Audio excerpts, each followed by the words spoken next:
পুরুলিয়া শহরের বাসস্ট্যান্ডের নরকদশা কাটাতে দীর্ঘ টালবাহানার পর 1,34,91,927 টাকা মঞ্জুর হয়েছে। বাসস্ট্যান্ডের ভেতরের রাস্তা ও আরসিসি প্ল্যাটফর্ম তৈরির কাজ শুরু করেছে রাজ্য পরিবহন দপ্তর। তাই বাসস্ট্যান্ডের ভিতর টোটো চলাচলের উপর নিষেধাজ্ঞা জারি করল জেলা পুলিশ প্রশাসন। এই বিষয়ে ইতিমধ্যে বাসস্ট্যান্ড সংলগ্ন এলাকায় ব্যানার টাঙিয়ে নোটিশ দেওয়া হয়েছে জেলা প্রশাসনের পক্ষ থেকে।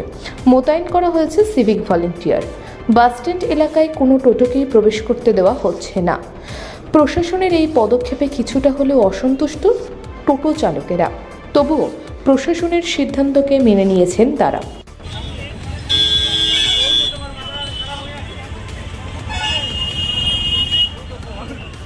এই যে আমাদের জারি করা বন্ধ হয়েছে বলে আমাদের বাস স্ট্যান্ডের ভিতরে কাজ হচ্ছে, ছেঁড়া জায়গা লাগাবার যেখানে বলে টোটোকে বন্ধ করা হচ্ছে। এই কাল থেকে হয়েছে, আজকে কাল থেকে তো গেটের মধ্যে পুলিশ দেয়নি, আজকে দুটো তো এদিকেও গেটের মধ্যে 3টা পুলিশ দিয়ে দিয়েছে, ওই গেটের মধ্যেও পুলিশ দিয়ে দিয়েছে 3টে। কোনো দিকে মানে ওখানে সব গেটেই মানে একটা গেট দুটো করে চারটা গেট আছে, 4টা গেটের মধ্যে পুলিশ দেওয়ানো আছে। আমাকে বলা হয়েছে কি ওই যে বাস স্ট্যান্ডে কাজ হচ্ছে সেই জ্বালার জন্য এখন বন্ধ আছে। মানে দুদিন আগে, হ্যাঁ আজকে নিয়ে 2 দিন হলো। না ওটা বলতে পারবো না। কিভাবে জানানো হয়েছে আপনাদের? আবার এমনি এমনি এসে দাঁড়াইছি, তখন দেখছি লাগাতে বারণ করছে। পুলিশের তরফ থেকে না এমনি পুলিশের তরফ থেকে।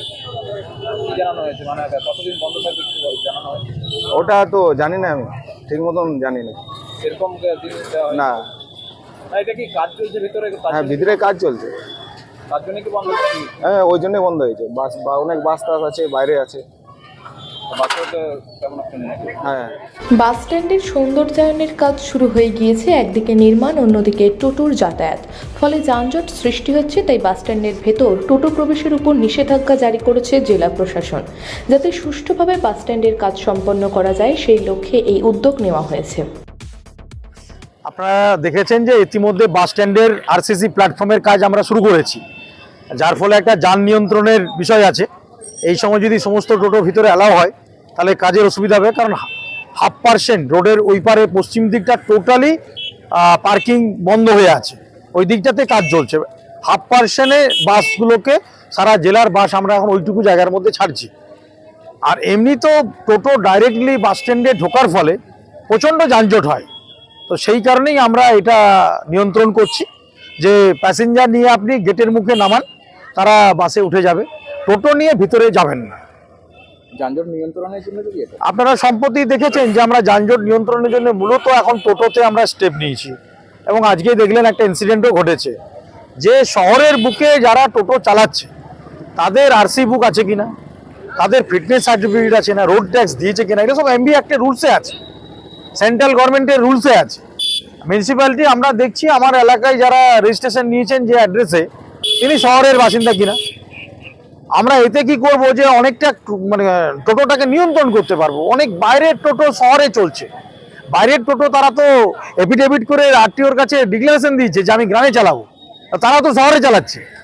তো স্বাভাবিক একটা শহরে 5,000-এর উপরে যদি টোটো চলে তো এই শহরে কি দাঁড়াবে? এটা তো কন্ট্রোল করতেই হবে। প্রবেশের নিষেধাজ্ঞাটা কি কতদিন চলবে? এটা নিষেধাজ্ঞা বলে কিছু নেই। আমরা 30 তারিখ পর্যন্ত নতুন করে অনুমোদন পত্র দিচ্ছি। 2022 সালে আমরা 1730টা টোটো আমরা দিয়েছিলাম। এবারে আমরা আরও টাউনের এটা একটা সার্ভে চলছে কত টোটোকে আমরা দেব, এবং তারপরে আরটিও ডিসিশন নেবে যে গ্রামের টোটো তারা কোন দিকে কোন রুটে চলবে। যেমন আমাদের তো স্পেসিফিক সেক্রেটারির অর্ডার আছে টোটোর রুট ঠিক করে দেওয়ার জন্য, টোটোর ভাড়া নির্ধারণ করে দেওয়ার জন্য। এটা মিউনিসিপ্যালিটির জুডিকশনের মধ্যে পড়ে, মিউনিসিপ্যালিটির দায়িত্বের মধ্যে পড়ে। আমরা ধীরে ধীরে করব। এখন আমরা টোটোটাকে আইডেন্টিফাই করছি যে শহরে কত টোটো আছে, কাদের ফিটনেস আছে কাদের নেই, কাদের ইন্স্যুরেন্স আছে কাদের নেই, কতজন টোটো লোকের ড্রাইভিং লাইসেন্সই নেই। এই ডাটা তো চাই, নাহলে তো স্টেপ নিতে পারবো না আমরা। তো এটা কাজ চলছে, 30 তারিখ পর আমরা ডাটা প্লেস করব।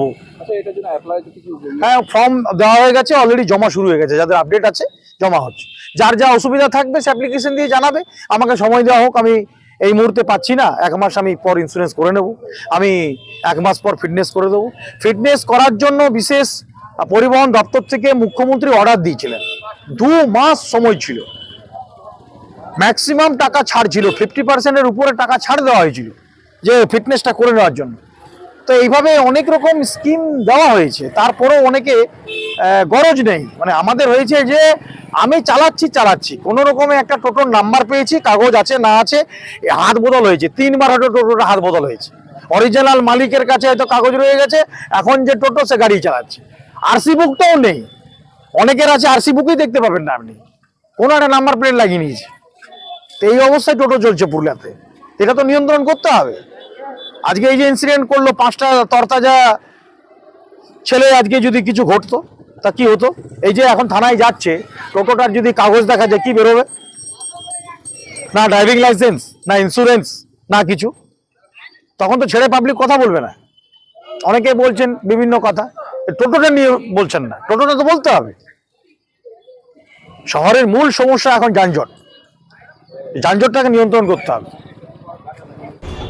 পুরুলিয়া শহর জুড়ে টোটোর দাপট প্রতিনিয়ত বেড়েই চলেছে। বেআইনি টোটোর ওপর রাশ টানতে একাধিক পদক্ষেপ গ্রহণ করেছে পুরুলিয়া পৌরসভা ও জেলা প্রশাসন।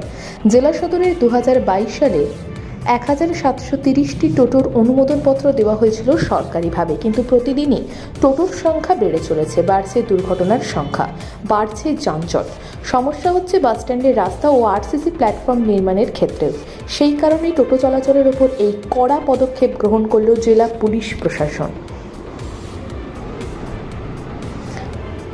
পুরুলিয়া থেকে বিশ্বজিৎ সিং সর্দারের রিপোর্ট, পুরুলিয়া মিরর।